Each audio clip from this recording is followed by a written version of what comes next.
Today is April 3rd. We're in Cape Coral interviewing Nicole Lauber. I'm the interviewer, James Friedlander. The person doing the recording is Steve Russell, and we're talking about the fishing culture on Pine Island, mostly before the net ban. So, Nicole, I'll let you go ahead and say who you are and what you did and how you ended up here. Gotcha. My name, yes, as you said, is Nicole Lauber, and my parents purchased Sandy Hook. At that time, it was called Sandy Hook Crab House in 1989, and they had a rental house that was out in St. James City that they used to go back and forth, and they would stay the summers out there and then rent it out during the winters. But that's how I came to Pine Island and got to know all the people out here, and by working at the restaurant, because I was basically told by default that that's my new job the day we bought the restaurant, that this was where I was going to be working now. So I was out there quite a bit. And so tell us a little bit about your clientele at the restaurant in those days. Yeah, so I was only 16, so I was younger yet, but and just I went in and it kind of was like I was the busser, the hostess, and all that kind of stuff. But I got to know a lot of the people. We definitely had kind of a rougher crowd at first with some of the people, but we'd have people that were in there where I'd be like, hell, you still got to go get shoes. You can't come in without shoes. But then we'd also have people that came in and decked out in suits, because we were more of a destination restaurant. It wasn't like, just where you stopped every day to eat, because we had a lot of, platters and lobsters and things like that. But we also did have just an 8-seat bar, so it was a very quaint and very comfortable and social little bar. And so we would have, fishermen, we would have just different workers that would come in, and we had a bunch of regulars that, we knew their spot where they sat. We had one client that we would have to tie our pens to our cash register, because he would walk out and take all of our pens, but then he would be handing all of us pens that he stole from other restaurants. He was a good guy, but just it was kind of funny. But yeah, that was when I first started. It was quite the mix of people.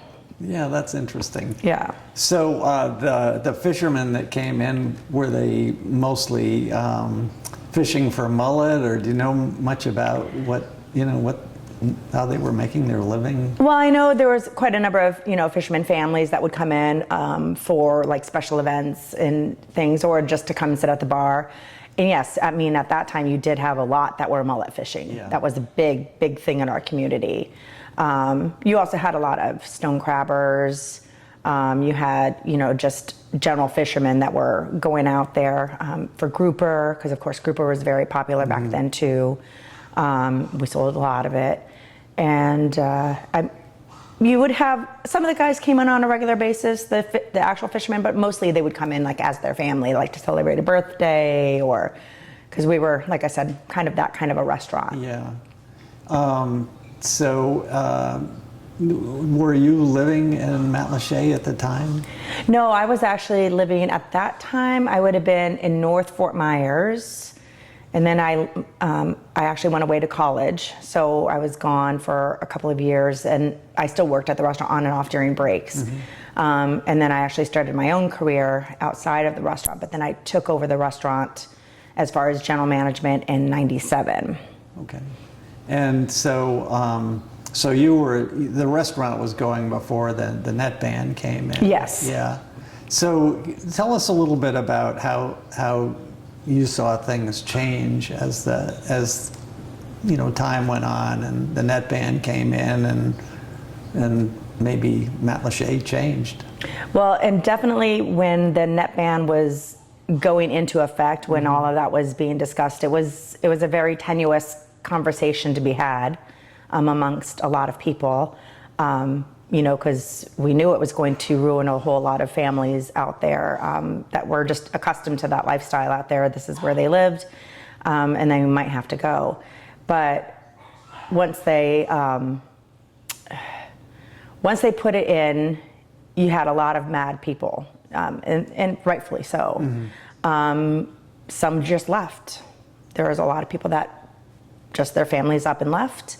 And then you saw really quite a shift in the clientele. You had some people that were just coming in and doing art. A lot of it started turning more into that art village. Matlacha did. Yeah. So what was the community like in Matlacha before that? Before the net ban? Yeah. Definitely, like I said, it was a lot more of, you had a lot of fishermen out there.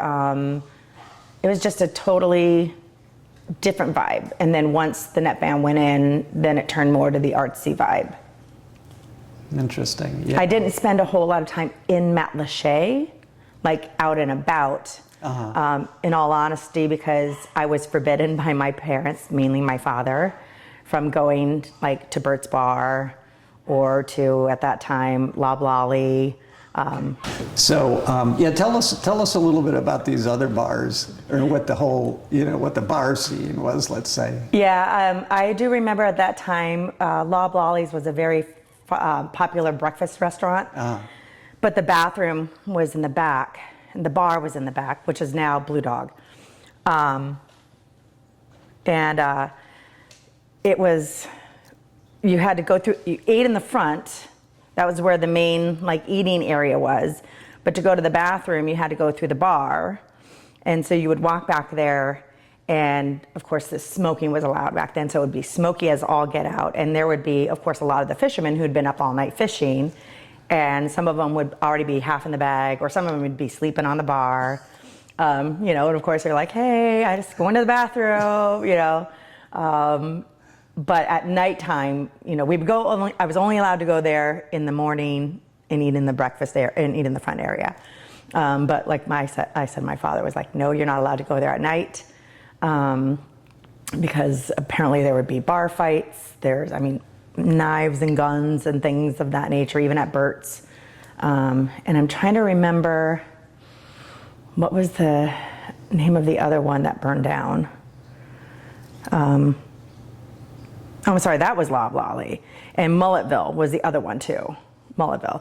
So yeah, it was like, I wasn't allowed to go into Loblolly, Mulletville, or into Bert's, because my dad was just afraid of something happening, They were pretty rough. Yeah, and again, I wasn't, when I took over in 97, I was 24, I think. I was of the age where I could go drink, but he was just like, I don't want you drinking with that crowd, and I can't blame him. Yeah. In fact, there was one time somebody had lost, they were looking for somebody, I can't remember if it was they had found somebody's driver's license, or if somebody had gotten injured, or can't remember the exact reasoning, but they called me at the Sandy Hook, and they're like, do you know this person? And I said, no, I don't, but and they're like, well, we're trying to reach them, blah, blah, blah. I was getting ready to leave, and so I stopped at Loblolly, and I went into the backside, and I was like, does anybody know this person? And they're like, come on in. I'm like, no, I'm not allowed. And I had stopped at Bert's. I didn't find the person, but I told him, what was going on. And then I called my dad. I was like, Dad, I just want you to know, I stopped there, but I did not go in. And then again, once, I hate to say it, as the population changed, now, it was fine to go to, right. Actually never really to Loblolly. I didn't ever go there, because it was still quite a rough crowd, but Bert's definitely changed with the times. What were the arguments about? What were they fighting about? Oh, I've heard that. Girls, there was quite a bit of drugs going on around there at that time too. What kind of drugs? I don't know personally. I guess I don't know if it was meth or coke or pot or whatever it was. Because I wasn't in that scene anyway. Yeah. But I do know that there was some of that going around. I had problems with my own staff with a lot of that. Yeah. So I've heard that about that time. Yeah. There was my understanding, and I can't say that this really was going on, but there was even like drug running going on, I've heard that off too. the island. So, Yeah. but I was not Yeah. aware of it. And, Yeah. I stayed away from that fray. Yeah, I've heard that actually the over where Publix is now, sometimes the planes would land over there, back before that was all developed. Yeah. Now I was allowed to go to Porthole Pete's for some reason, but okay. But yeah. Where was Port Old Pete's? Right now it's the Eagle's Nest or Crow's Nest yeah, or whatever yeah, it is. yeah, okay. Back then it was Porthole Pete's, and then Pete actually died there. He had a heart attack there at the restaurant, and then after that it became Red's. Right. Yeah. It was Red's when we Yeah. moved here. And how about there were some places up at the north end too of Okelia? Yeah, so back in those days, what is now Lazy Flamingo opened up as the Bootlegger. And actually, I worked for Edward Don. It was a restaurant sales company. And Pine Island happened to be my territory because, of course, no one else would take it. So I'm like, well, I already know half the people out there. So like I sold the china and the glass and the silver and all that paper products and stuff. So I opened up the Bootlegger, and I remember it was some people from up north that thought it'd be fun to come down and open up a restaurant in their retirement. I'm like, good luck with that. But yeah, so Captain Conn's was out there. And that was also one that you always had to watch your step because it kind of had different levels. Did that have a different name back in those days, or was it Captain Conn's? Yeah, as far as I can recall, it's always been Captain Conn's, yeah. But then Bootlegger changed into which is now Lazy Flamingo. At the center, there used to be, I want to say it was called Culver's, but not like Culver's, but it was something like that, which is now, gosh, then it was Smokehouse, then it was something Pig, and now it's Kickstands. Right. So, because I opened that one too. I can't remember what that name was though. And then of course Waterfront out in St. James City. Right. And then you had, back in that day, Borderline was out there too, which is now, it's been closed forever. But that was one of the best Mexican restaurants you could go to, and they had great breakfast. And then, which is now, what is that called now? It used to be Woody's. Before that it was Double Nickel. I mean, so, I've seen a lot of the restaurants change names and all that kind of stuff. Yeah. So tell us a little more about when Matlacha, started to change. How did you get to know the new people that were moving in, the artists, and were they buying the houses of the fishermen, and the fishermen were leaving, or how did that go? Yeah, you did have a lot of artists coming in and taking over the smaller houses, the shacks, as we always called them. You definitely saw that shift. Again, I was gone from, I was back and forth from 94 to 97, so I was gone those 3 years. But when I came back and took over full time, it was definitely a whole different scenario.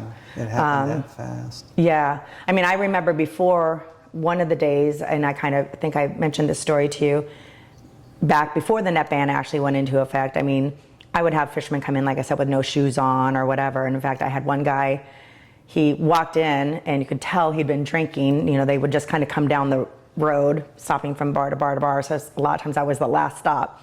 And I just remember him coming in, and he kind of stood there for a minute, and I was just like, dude, you just peed on my floor and you need shoes. Then it became, you had people coming in all different colors, and, it'd be all jewelried up, and, so it was quite a drastic change. Yeah, that's amazing. And you started having, a lot more people with money coming in, investors and stuff too. A lot of people were already starting to do like the halftime, live down the snowbirds. Yeah, so you had a lot of that. So that was happening in the 90s. Oh yeah, it was always one of those where you always knew when the snowbirds were coming, because I would end up with all my sugar caddies would be emptying. Like we would have to restock them every day, because when people came in October, they don't want to go and buy a whole big box of like sweet and low or sugar. So all my packets, they would take all the packets and take even the salt and pepper shakers. We always would have salt and pepper shakers go missing in October, and all the sugar packets would be gone. Oh, that's crazy. Yeah, so you always knew it was like, oh, yep, everybody's coming back. So did you hear much from the people who had been there, the fishermen, when these new people came in, and was there a lot of animosity towards the new people? Yeah, I mean, there definitely was. You still had a lot of the old families here. Still had the Barnhills, the Dooleys, the Holloways, the Haunches, of course, and stuff. So, I was familiar with a lot of their families. They stayed around. They definitely went through harder times, but, they still stayed. Their kids were in the schools. But you definitely saw a lot more, like I said, of the snowbirds coming in. And in fact, I would have a lot of people that would be upset because, I'd let a snowbird in, or, a regular would get ahead sometimes in the line. Well, it's like, well, if they come here every Friday at this time, so we kind of already have their table ready. And, you'd have a lot of tourists, because then you started really getting more of the tourists in. It really became more of that popular tourist area. So you probably had almost more clash with the tourists and the fishermen at that time, because, it was kind of like they were taking over the island. Right. I mean, we still have that issue to some extent today. Yeah. No, I completely understand that. Yeah, but it was really rough. You would have people get really mad, and it'd just be like, they're here every week. Yeah. And, and then I'd even have some people that would come in and be like, well, I live here. And I'm like, but I don't know you. Like, you live here, but you're not here every day. Right. You don't come every week. So I'm sorry. If you start coming on a regular basis, there are some perks to knowing the person that was running the front. Yeah. So, Yeah. But you did definitely see quite a lot of that. The traffic just started getting crazy and crazier. And then they started art nights, which were amazing, but that's really what started backing up a lot of the traffic on those weekends. When did that happen? When did the arts nights happen? I couldn't tell you for sure the exact time. Yeah. I just remember they would have like one weekend a month, or just during season though. But I would have people that would call me and be like, we can't even make it there because the traffic's so backed up, kind of like what it is today. Yeah. So when people complain about the traffic today, I'm like, been there, done that. Many a years. That was in the 90s, you think? Yeah. Oh, yeah. Interesting. Would have been 90s and maybe early 2000, but definitely in the 90s, because I took over in 97, and I know they were doing them then.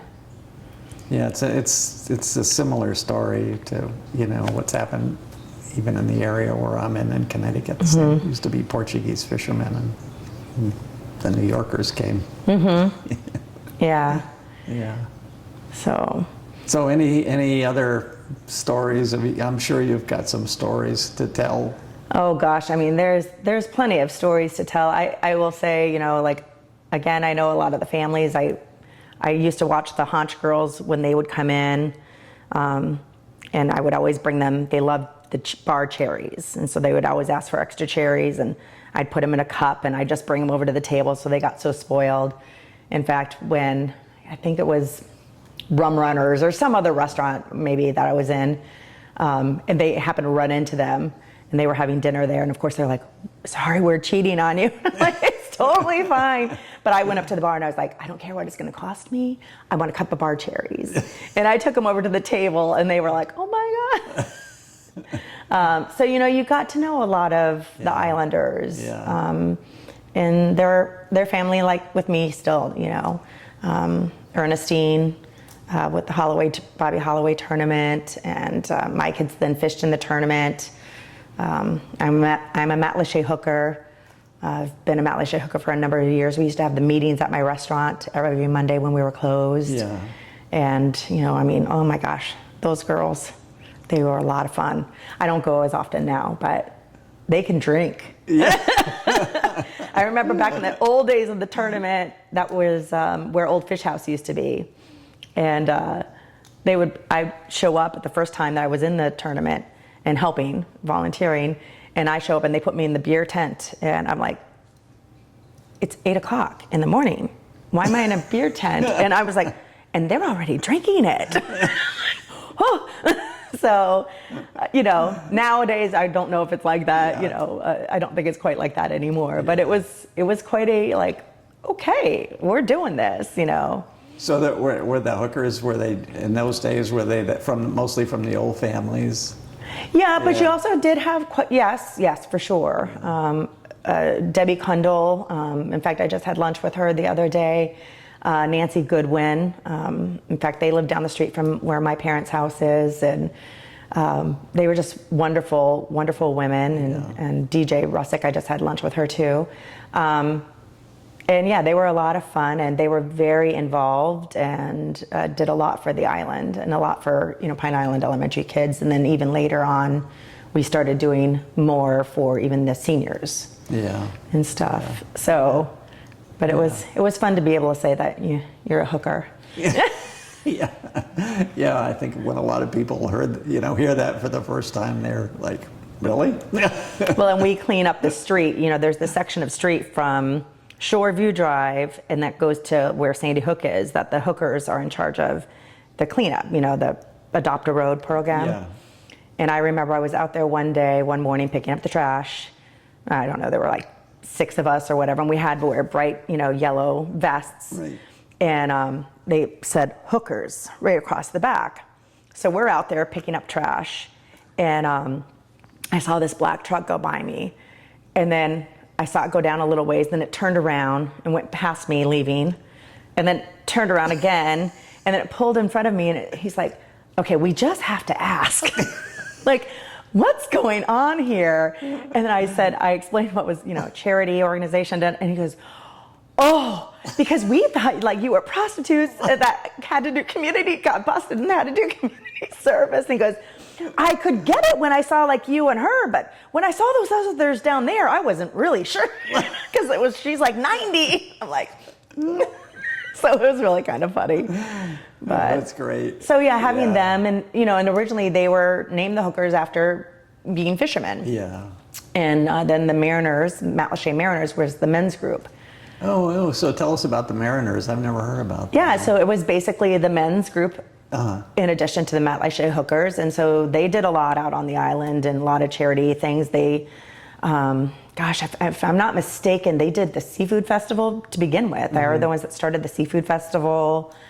Again, I'd have to look back that so many years ago, and I was at that time, running a restaurant and building a family and doing all that kind of stuff. But I know Tom Russick was in it. I know Nancy's husband, all of a sudden, not Dale. I can't think of his name right now. But he was in it, and a lot of those guys were in it. And they raised money and helped the island too, and we're helping the school and stuff. So yeah, but you had the Matlacha Mariners and the Matlacha Hookers, and they did a lot of co-programs. Yeah. Were you here during Charlie? Mm-hmm. Yeah. Tell us what that was like. So the rule at our restaurant was if they evacuate the island, we close down, because I don't want anyone to have to be driving, and I want them to be able to get their houses battered down. I mean, they would all come in, all my staff would come in, and we would put everything up, that we could. I should mention that Charlie was in 04? Yes, I believe it was 04. Yeah. Okay, sorry. Hurricane Charlie.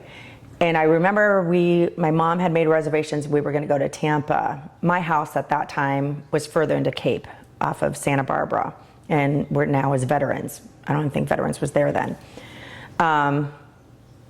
Anyway, so the Veterans was there after I bought the house.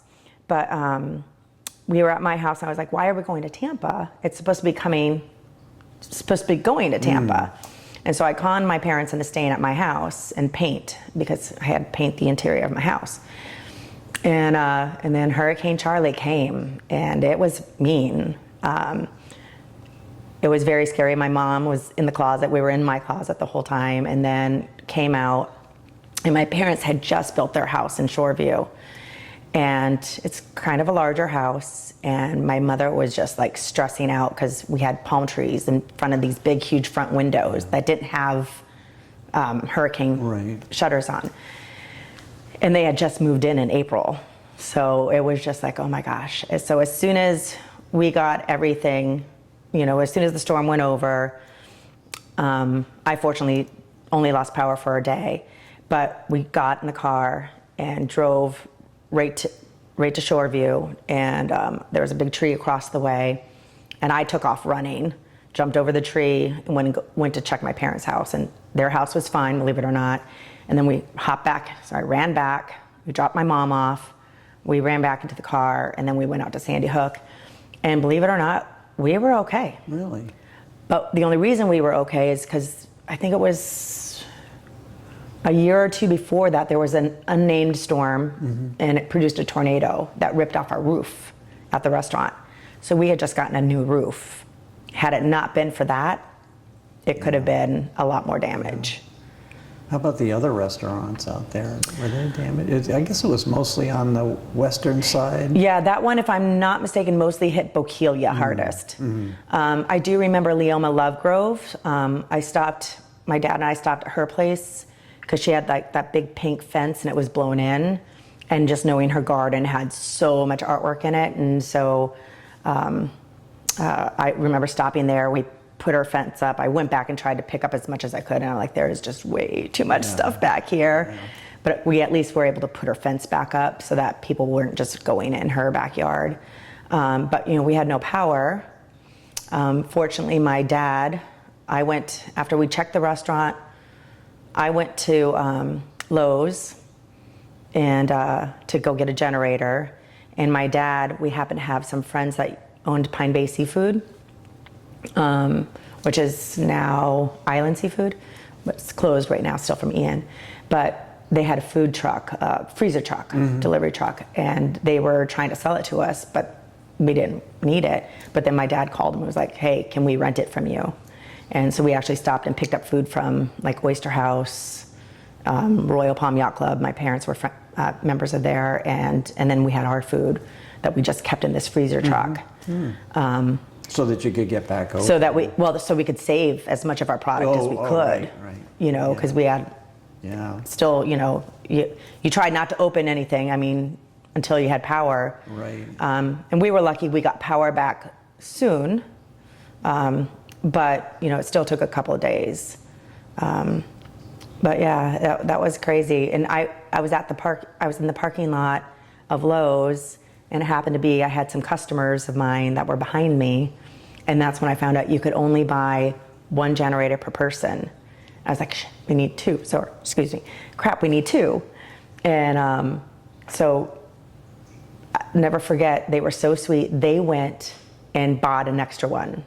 So she bought one, and then her husband bought one and gave it to me without me even paying them. Wow. Just knowing that I would get them the money. Right. But for them to go ahead and spend that $700 or whatever it was to buy one for me the size I needed. Amazing. That's a wonderful customer. Yeah, that is. But we became friends, all of us, like regulars and stuff. Yeah.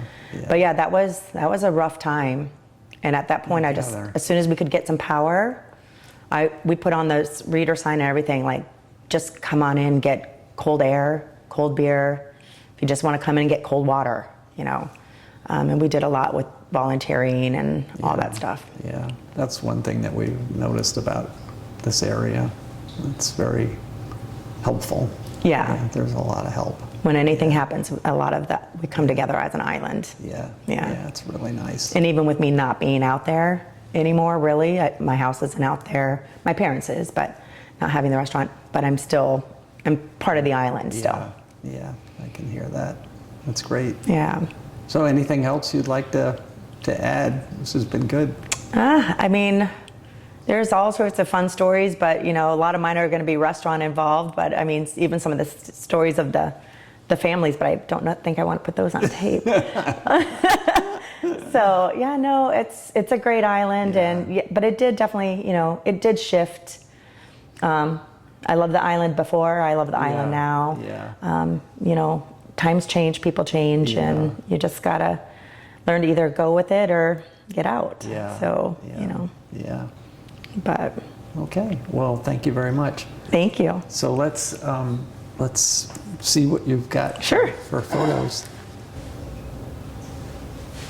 Okay, Nicole, tell us about this picture.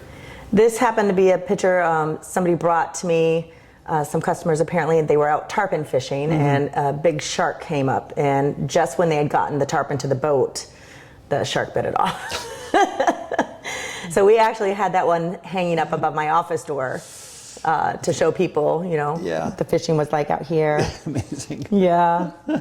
Yeah. So, and then what else have you got? This one is, this is actually the first article when we bought Sandy Hook, because at that time it was called Sandy Hook Crab House. So we had, this was just talking about the restaurant, and you can see how it was plain white, but the totem poles were still there, and all the ropes and the crab traps. Who were the previous owners? Don, Mangle, and Joe, and I can't remember, Don and Joe, I can't remember Joe's last name, and prior to that it was owned by Gene and Ed Kuzner. Okay. So Gene and Ed are the ones who opened it, and in fact I have a cute letter from her, but... Do you know when they opened it? They opened it, if I'm not mistaken, it was opened in 1978. Okay. But I do have a letter from her because they were surprised when we got the restaurant. They didn't know that Don and them were doing it, selling it. Nice. And then, like here, later, then we named it Sandy Hook Fish and Rib House. So you can see how the name changed. That rock is still out there, which is now called Yucatan, because we sold it in 2017. So, and that would be my mom and dad, and I was running it with them in 94. I mean, I wasn't running it full time at that point. And then this would just be some of the pictures of like what Sandy Hook used to look like before Hurricane Ian, well, before it became Yucatan, and then before Hurricane Ian wiped a lot of it away. Yeah, it sure did. And then this one, you can't really see it good, and there used to be a picture, there used to actually be a shark, like a big shark tooth, but this used to hang over the door of the restaurant. But yeah, it's of course faded after all these years. Yeah, it did. But this was like one of our first this was the first menu from Sandy Hook. Went back and witnessed Crab House when we bought it. That's great that you've got that. All hand drawn. So Joe Jenkins, I could never remember his last name. Yeah, but that's when they owned it. And if I were to open this up, you can see. Oh my word. Yeah. So $2.75 or $4.95 for a half-pound peel and eat shrimp. Sodas and teas were 50 cents. Amazing. Yeah. Boy. It's hard to believe, and that wasn't that long ago. Yeah, right? I mean, look here, Gulf-sized shrimp for $10.95, you know, catfish. Wow. I remember having catfish and mullet and all that. So that would be that. And then later, this would be another one that we changed it to later as it grew. But I have all my old menus, not that I'm going to pull all those out. And I'm not sure who drew that. Yeah, show us some of those pictures from the From Leoma? there too. Yeah. One in that other folder. You got it. I'm trying to. Oh, here, Harvey Hamilton. He was a big cast netter. I used to know Harvey quite well. And what was he? He was a mullet fisherman. A mullet fisherman. Yeah. Yeah, that was before the net ban.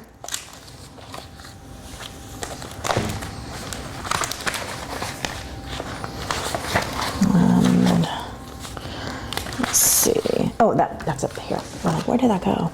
So Leoma drew these. Yeah, tell us about her. So she's an artist. She's still involved. She's not as out here as much as she used to be. I think she's selling her artist or her stock space now. But she actually drew these pictures. So this is the picture she drew, and it was for a calendar that she was selling. And so this is a picture she drew of my dad, Richard. You can see her name, her signature there. And they lived in the house right behind our restaurant. And then she also drew this one. This is Woody that used to own Island Shells and Gifts right next to where Hooked used to be. And that was Woody. Did a lot of people have nicknames back in those days? Yeah. Yeah. Yeah. Yeah. Maybe they might. Yep. And I don't know their names. I guess I could look them. They might be in there, but they always called the Matlacha Bridge the fishingest bridge in the world.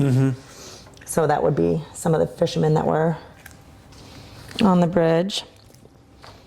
This is Keith from Ingalls. He would always dress up as Santa. Yeah. And then, oh gosh, this is Burger Jim. He used to have Matlacha Burger Hut, which then became Pizza Bella, and then was Bell's, and then became, that's where they had the, what is it? It was the barbecue joint, the barbecue place. It was called the barbecue place. Actually, that's where Mary Lou and Butch were hit by that drunk driver, I believe it was. Oh, I don't know that story. Yeah. What was that story? That happened 2 years ago, I think it was. And they were sitting outside because the guy had tables out there. And a guy plowed right through everybody sitting there going off the side of the road. Butch is okay, but Mary Lou died. Let's see. I'm not sure. Okay, yeah, this was about the renovation of trying to, renovate your homes when it was in the historic district. Because it always would take forever to do anything with them. Let's see. Trying to read. This is Cal going on the boat for crabbing. So like I said, after the net ban, we did have a lot more with the crabbers going out there. And I couldn't tell you which month was which month. Knowles Court, that got taken out with Ian. That was a little hotel down the street from us. Oh, right, right, yep. Yep. Had a lot of people stay there. And this is, Pine Bay Gifts. That used to be it's still there. It's all boarded up still, right at the foot of the drawbridge. Yeah, I know it is. That was Leoma's shop. This is her shop. And then this is, gosh, I remember he used to walk up and down the street with that sign, trying to get everybody to slow down. Good luck. Right? Yep. Yep. And let's see here. Oh, Barbara Locke. Okay, yep. The Florida Gallery. Yep. Haven't seen her in a long time. These are really nice. Yep, and then that's Leoma and her husband Mike, and she used to drive around in a car all wrapped like that, colored, and she did the coconut postcards. Oh, yeah. But now, I don't know if these are something you want, but let's see. I was trying to remember. There was something in here. I can't remember if it was just about Sandy Hook or if it was about the fishermen, though. I think we're good. Okay. Yeah. This was one this was about the Pine Islanders cleaned the fishing village lifestyle. Okay. Is that boat still fishing? No. No. No, that one got ruined with Charlie. Oh, it did. I'm sorry, with Ian. With Ian. And that was in Matlacha? And that's, so that would be the boat that was parked at Island Seafood. Oh, okay. And that was a shrimp boat? Yeah, shrimp boat there. These are just some of, the pictures of the colorful islands. This is Eddie Barnhill. His family was big into the crabbing and fishing business, and then after it just got so rough, so then he started, got ice and all that, but you can see these are all his stone crab baskets back there. Oh, yeah. And he was out of Matlacha? What happened to him? That's my dad and I down there. Eddie, he's got ice now. Oh, yeah. Yeah. Okay. Yep. But, and I think the whole article here is talking about we're here with commercial fishing because Yeah. then we had commercial fishing. And I think this would be Shane Dooley. This is the Dooley family. Oh, yeah. That's Mike Dooley. Shane Dooley is over here. And that's Rhonda. I had mentioned you to. When was this article done? This April of 2017. Okay. So it's in Gulf Shore Life. Okay. Oh, that's great. Yeah. Okay. Well, thank you so much. You're welcome. Yeah, I think we're going to try to interview him. He's still around. Good. Yeah. Yeah. So it was a lot of fun. Yeah. We had a good time out on the island. Oh, this is another one real quick that Leoma made. Oh, yeah. Yeah. Yeah, those are really neat. She did Yeah. a nice job. So, but that was for the calendar. 1998. Okay. All right. Yeah. Well, thanks so much, Nicole. That's Absolutely. really- yeah, really appreciate It's it. great to relive some of the history. Yeah, it really is. We realize how important it is to get some of this Yeah. recorded. And for me, the restaurant and the island is my family. Yeah. So, Yeah, because I I'm grew up sure. out here, even though I didn't live out here Yeah. really. I grew up out here. Yeah. I was here since I was 16. So, but Yeah. I'm a little older than that now.